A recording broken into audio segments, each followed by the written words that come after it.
What's going on, everybody? Billy Ritchie here, Friar Podcast and FriarBasketball.com. And as always, we're sponsored by Deal Ducks, a game for Friars by Friars. Faster than poker, better than blackjack. Download it in the App Store, Deal Ducks. Ladies and gentlemen, we're back here for episode 82 of the Friar Podcast. Some turbulent times in Friartown. So what do we do when we have turbulent times? We bring in the best to lead us off the edge. And today, we're joined by Friartown Mayor, New Jersey Mayor, and all-time Friar guest, one of my favorites, Danny McNamara. Danny, what's going on? Thanks, Billy. Good to be back. I know I feel like you guys bring me in whenever things are getting rough, but that's what I'm here for. Just turn it around, figure things out, and nothing's easy in Providence, right? Especially when it comes to Friar basketball, right? But we get through it, so let's do this.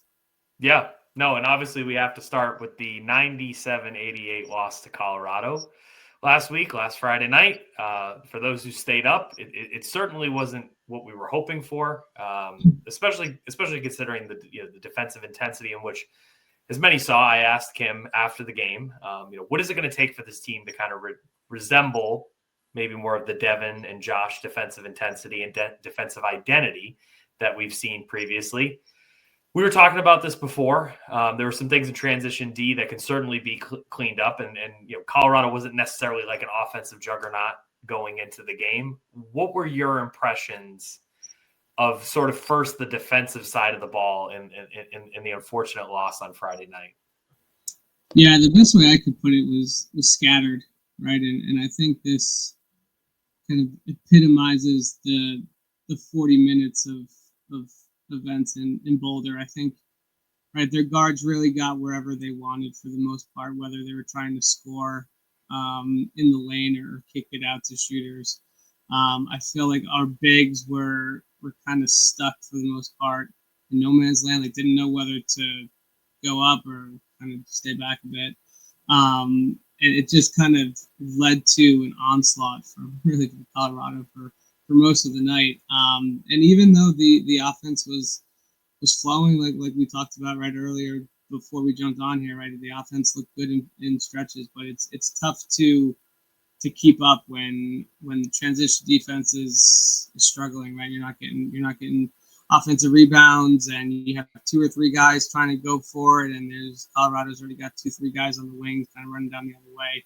So you're playing catch up, right? And I think you're getting stretched on threes, right? They're getting easy looks in the lane, right? They have a ton of easy layups, dunks, right? Slips, short finishes. And that was really, for me, the biggest difference in the game was really kind of how we weren't able to control the glass, control any sort of pace that we wanted to. And I think for me, just really watching ball screen defense was staggering, right? It was kind of guys didn't know whether to go over screens, go under them, switch, right? It was kind of a combination of the three for most of the night. And I think Kim kind of alluded to that in his press conference, right? There, just communication wasn't there. Guys really not sure what they're supposed to do on certain instances. So a lot to clean up, which I'm sure they've been doing the last 48 hours. I hope so. Before a busy week. And again, it wasn't even right. There wasn't a time in the game where I'm like, oh my gosh, they're hitting all these threes, right? It was really just like a methodical approach to, right, finding the open guy, drawing 2 guys in, right, getting switches on bigs that didn't really know what to do. So it was kind of us being lost in a lot of our ball screen defense and transition defense. And Colorado lived in the lane, lived in rotations, and we were never really able to reset and kind of get enough stable stops to try to fend away a little bit of the run that they had. The interesting thing holistically, right, is you can see when we're getting some of the early shots in the shot clock and they're not going down, right? And that sort of cycle gets repeated. It almost ignites the other team into creating in transition. And I think we've seen across college basketball more points across the board this season. We're not the only team giving up 90 points a game.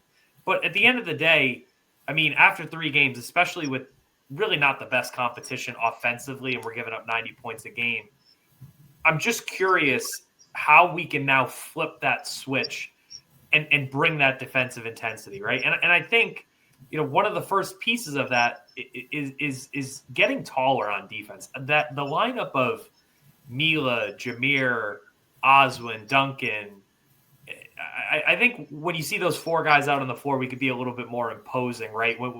Rather than and Sellers as well, rather than when we have maybe Corey and Jason out there at the same time. What do you think about the size on defense and our ability to, and the physicality that we can bring? Yeah, and I think the size will also help in theory, right? Rebounding a bit.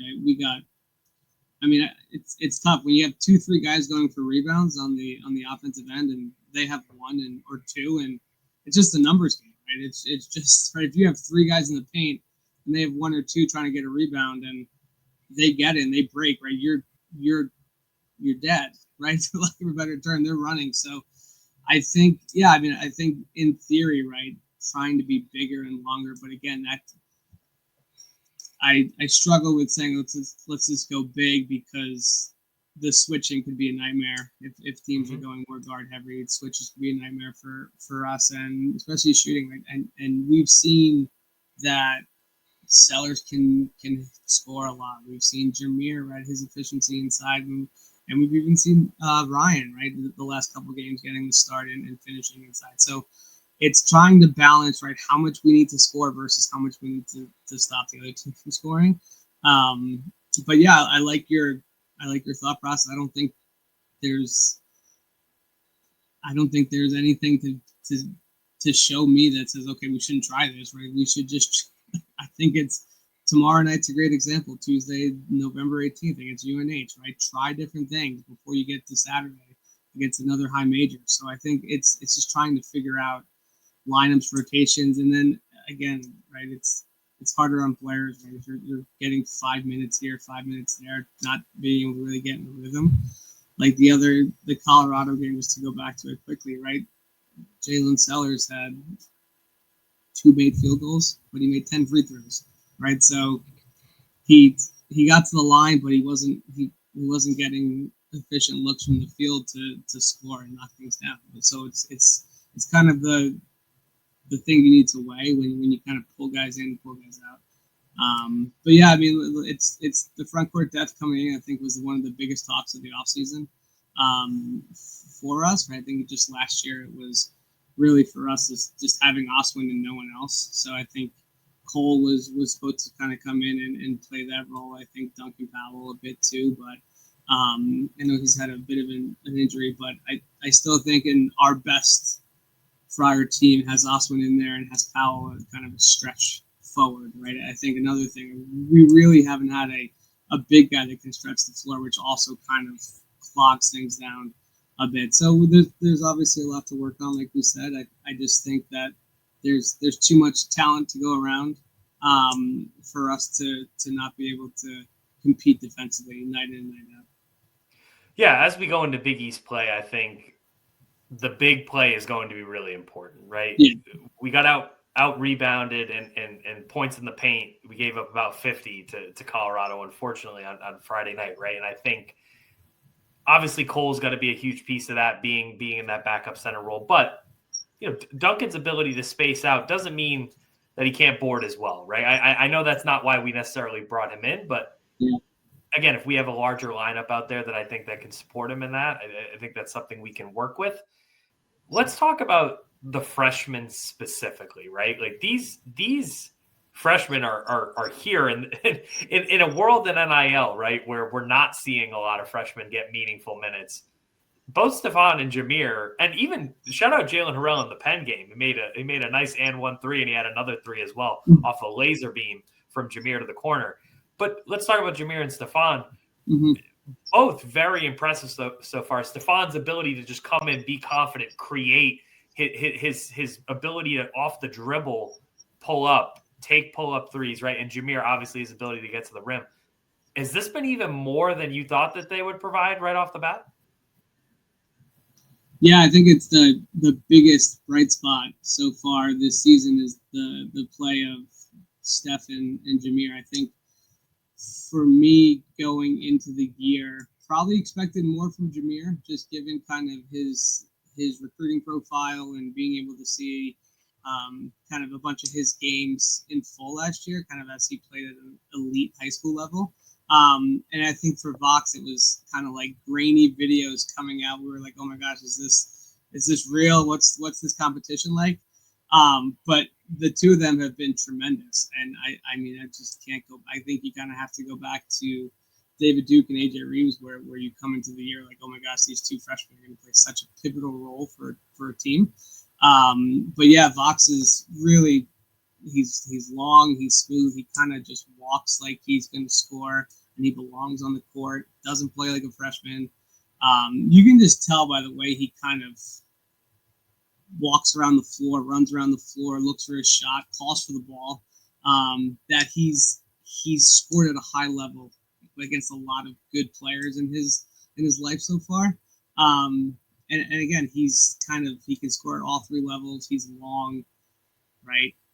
I will make a 6'7" reference, but he's one of those guys that is able to do a lot of different things on the floor that Kim loves, right? I really do feel like our best play going down the stretch of a hopefully a meaningful year fighting towards an NCAA tournament bid has him on the court a lot, handling the ball a lot, because he can make plays for other people. He can shoot over guys, which is what we've seen a lot.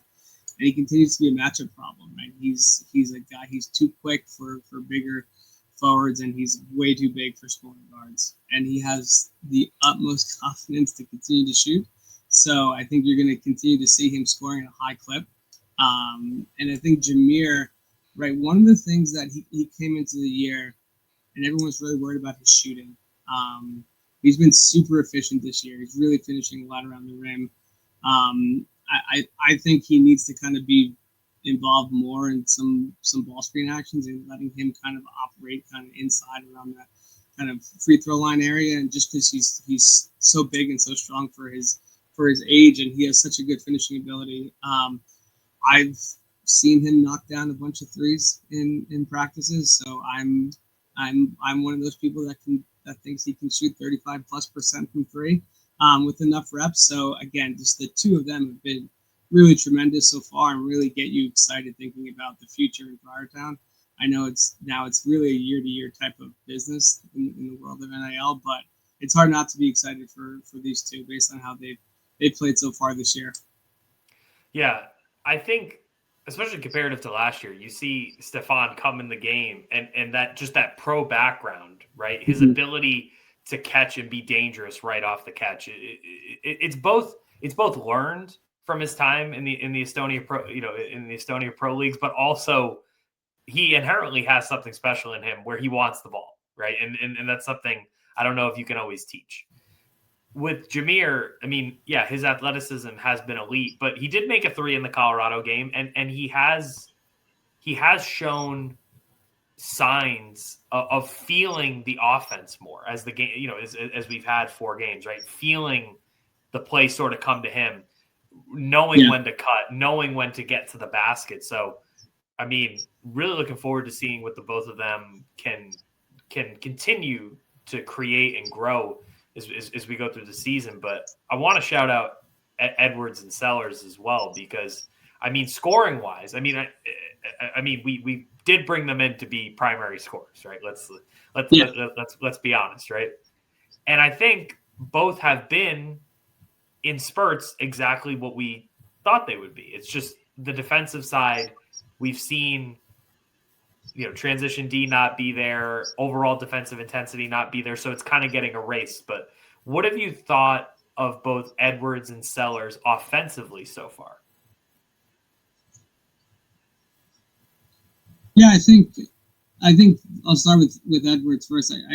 He's kind of been what I expected. Really the kind of key cog of an offense that looks to score quickly. And looks to take a lot of open threes and get to the hoop, right? He's shown the ability to knock down threes, and he's also shown that he's very quick getting to the hoop off his first step. So really expecting, I mean, the last 3 games he was 8 of 8 from the free throw line, 6 of 6, and then 6 of 6. So get to the free throw line, make your free throws, and right. For me, I would love to see him more involved with getting other guys good looks. He did have 6 assists last games, but only 4 and 4, and then 1 against Holy Cross prior to that. So would love to see him kind of initiating offense more so than just looking for his own shot. I think that'll help kind of with spacing a bit more, and not having guys kind of stand around. But I just think kind of from the onset of, like you said, right, he's brought in to score, and he's done that, right? So I think he's kind of the key cog to the whole offense. And Sellers, for me, really still remains the wild card, right? He is, and just kind of watching him in warm-ups, he's like, that dude is built like he's playing college football. Like, he is just built differently than most guys. And for me, right, that Virginia Tech game just showed how lethal he can be from 3 and also getting to the hoop with his size. So again, he didn't have a great game against Colorado, even though he scored 15 points, just 2 of 8 from the field, and again, only 1 assist. So he's right. He's another guy, right? I'd love to see these guys try to get more involved with getting other guys looks, especially with their ability to kind of get to the paint so quickly and so easily. But the 2 of them, again, they've scored, right? But I think it's more than that, right? We need them to both be leaders, and it's hard, right? We again talked before we jumped on here, right? Who's really the leader of this team? Who's the vocal guy? I know Corey kind of stood up at halftime one game and kind of made a speech, but Edwards and Sellers have seen a lot of high-level basketball. We'd love for both of them to kind of step up and say, listen, guys, we got to figure this out. It's on us now, right?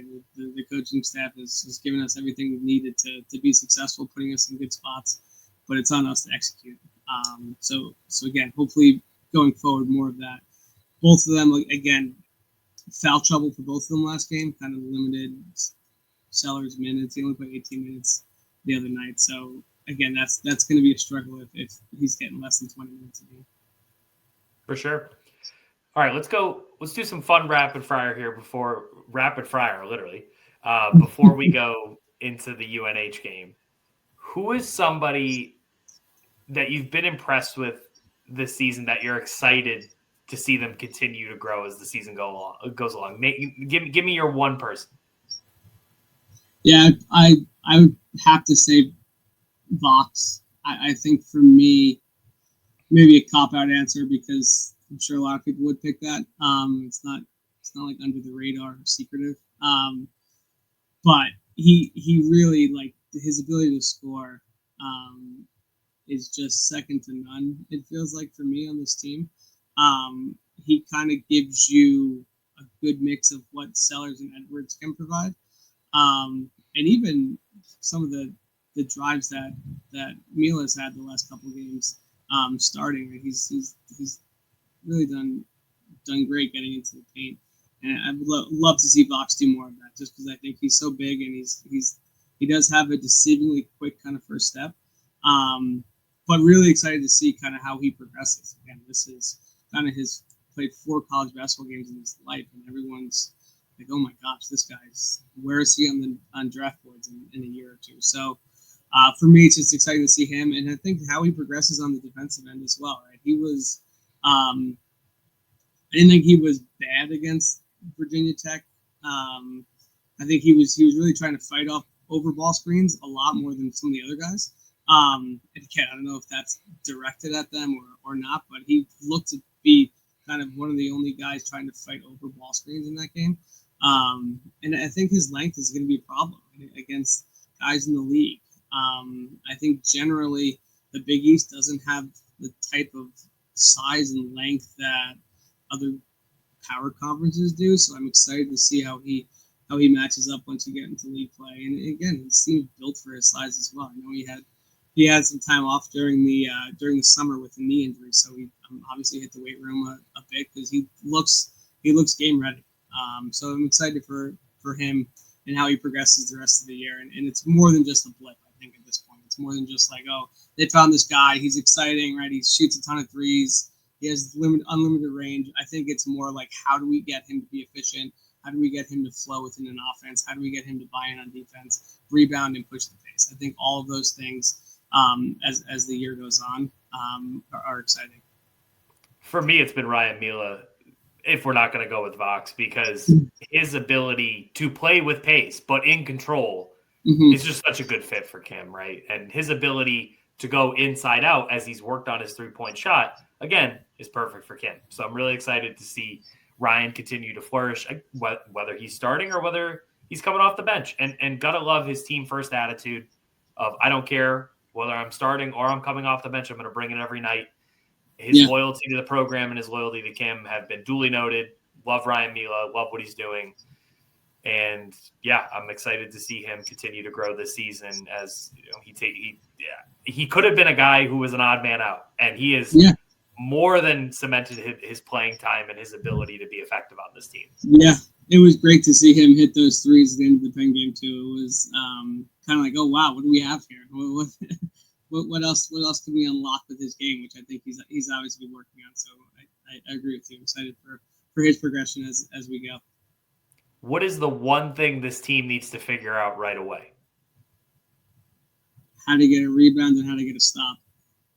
I think you can score as much as you want. I think for me and I know Kim mentioned they're going to continue to just figure out defense in practice and leave the offense be, but it's right. You really need to gang rebound. If Osman's out, right, and you're playing small, right, Ryan needs to rebound, Vox needs to rebound, Jameer Jones needs to get in there, Sellers needs to get in there. Like, everyone's got to get in there, and just kind of crash the boards. If we're playing 10, 11 guys, there shouldn't be an excuse for, we're trying to conserve our energy, right? It's got to be all out. I would love to see some more pressure too, right? I think, again, if you're playing 10, 11 guys, I'd love to see full court pressure. I mean, we're scoring enough.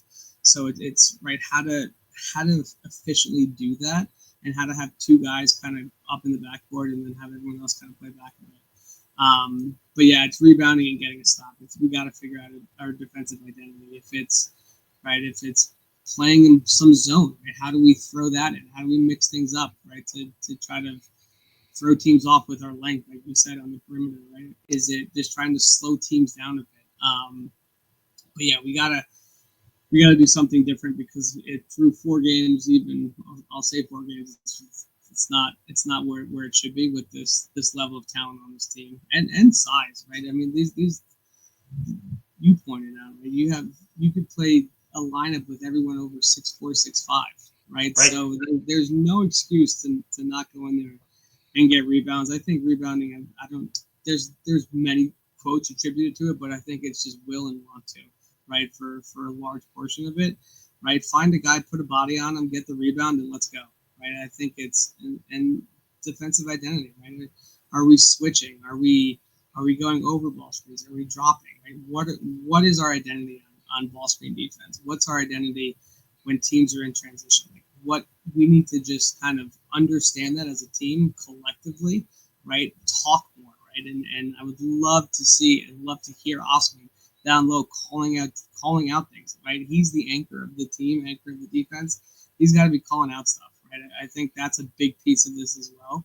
And again, guys may need to step up or not vocal, right? They may need to be vocal, right? There's only so much the coaching staff can do.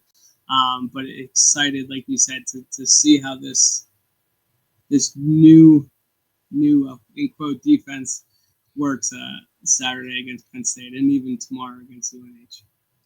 Yeah, for me, it's perimeter defense, right? Because if the perimeter can stop the flow into the paint, we know that Oswin can volleyball block it. We know that we have some length in our sort of 3-4 positions if we have the right guys on the floor. If we have Corey and Jason up at the top, it's a little bit smaller, right? But that doesn't mean that we can't be successful. If we're, quote unquote, as Ticket Gaines would say, guarding our yard, right, on the perimeter, I think it's going to make things a lot easier in general as you go into the interior. I think we're a little bit too loose out on the perimeter right now, and that's creating the 3-point opportunities, and that's creating the kick and penetration. Yeah. All right, and last one in terms of so we gave your player that you're excited to watch this year, what we need to do right away, and if you could guess right now, how do we finish out the non-conference? Right, we have some big games coming up, right? I mean, could we potentially get some big wins and right the ship? Yeah, no matter what I say, someone's gonna clip this and tweet it at me. But I think we really need to only suffer one more loss in non-conference. It can't be a grenade game to a bye team. So if that's right, taking care of business against UNH, beating Penn, and then right taking care of your other bye games, beating URI, and then the big one everyone's got circled is Thanksgiving, right? There's been a lot of Thanksgiving misery as a Friar fan, and how do we right the MTE ship? How do we right the Mohegan ship? There's so many check marks along the way that we still haven't checked, right? But I think all these things need to happen in order for this team to go into the conference play and the fan base to go into conference play with like, okay, what are we playing for here, right? Are we playing for ourselves? Are we playing for the team?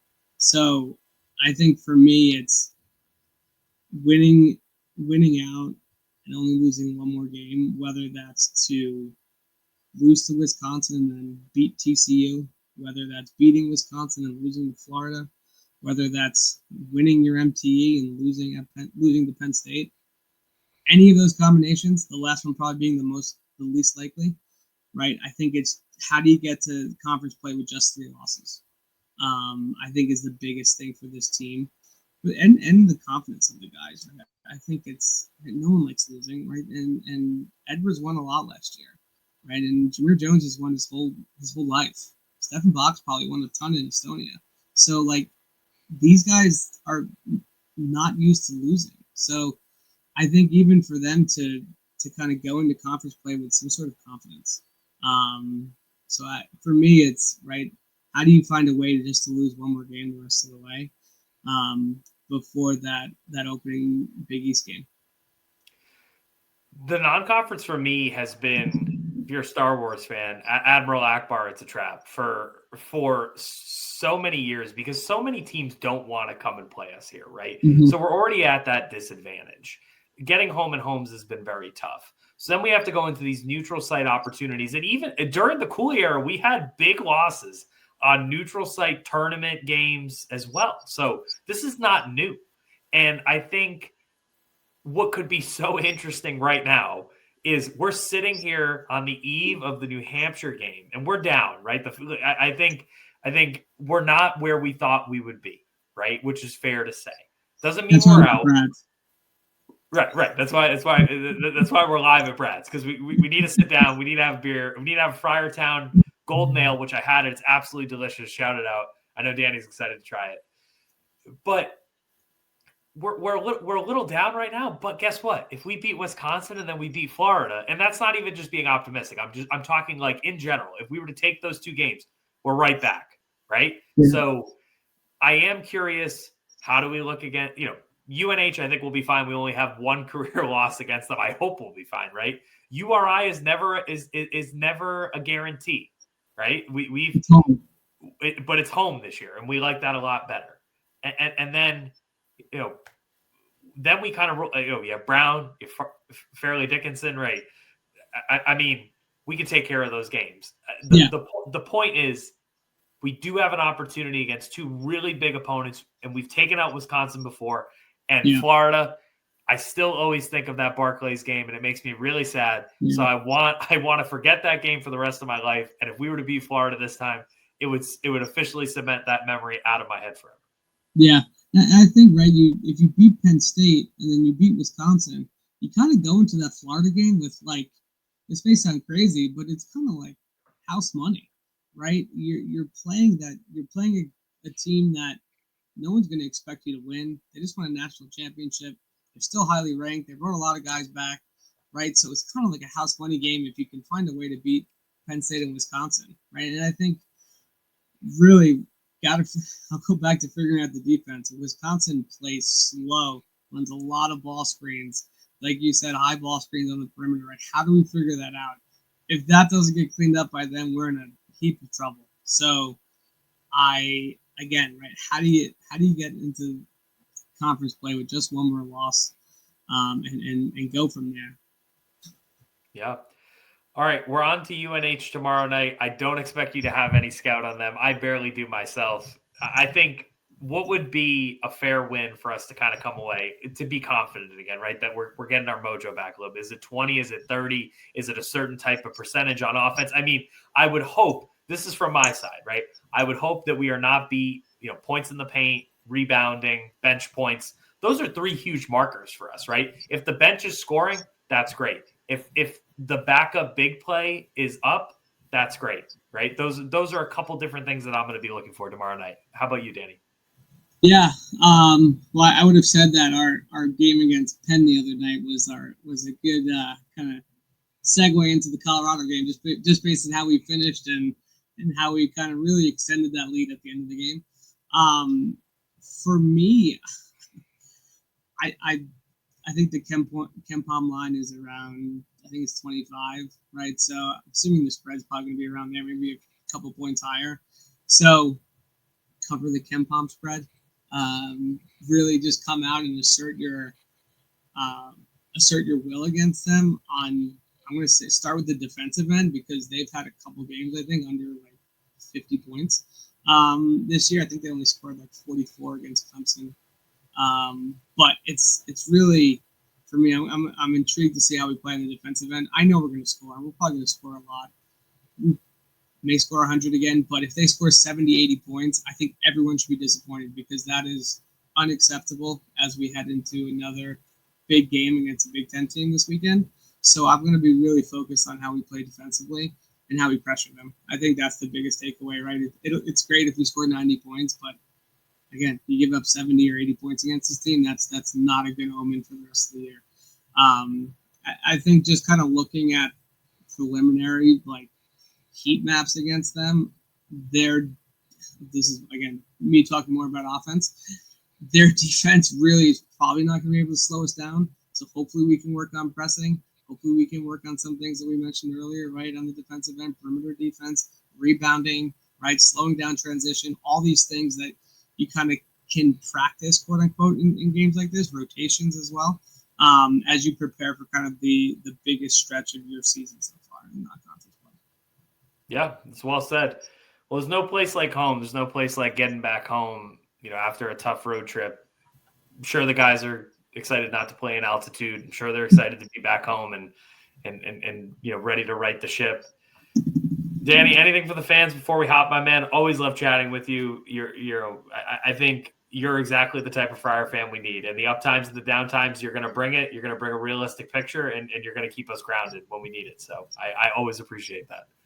Yeah, I think just for me, right, I was telling Billy before we jumped on again, my 4-year-old, this is really his first year just really getting into the games, and every day he's like, did the Friars play tonight? And every day he wakes up. We won last night, right? So for him, he thinks we win every game, which is great, right? But I think for me, it's also bigger than this team, right? I think that's for everyone. Everyone has their own kind of Providence history, Providence background, how they became a fan. And I think just remember that as tough times may lie ahead or tough seasons are ahead, whether it's this year, 5 years from now, 10 years from now, I think it's still remember that team that you fell in love with, right? And the school that you fell in love with rooting for. So for me, it's right. Support them as much as you can, right? I think that it goes back to that, right? Show up, be vocal, right? Good and bad. Because I think people need to hear both sides of it. And I think it's just right. Nothing's easy. I'll go back to that, right? Nothing's easy when it comes to Friartown. Nothing's easy when it comes to Providence basketball. So got to fight through it. We got to figure this out. It may be stubborn belief, but when things look messy, right, we try to clean up the mess. So let's go ahead and do that the rest of this non-conference season. Love it, my guy. Go Friars. We're excited to be back home again tomorrow night. Again, thank you guys.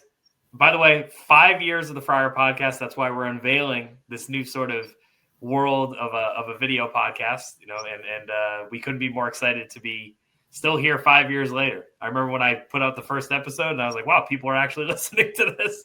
So thank you all. Thank you to Danny. Thank you to all who've supported, and we will see you all tomorrow night. Go Friars. Thanks, bud. Go Friars.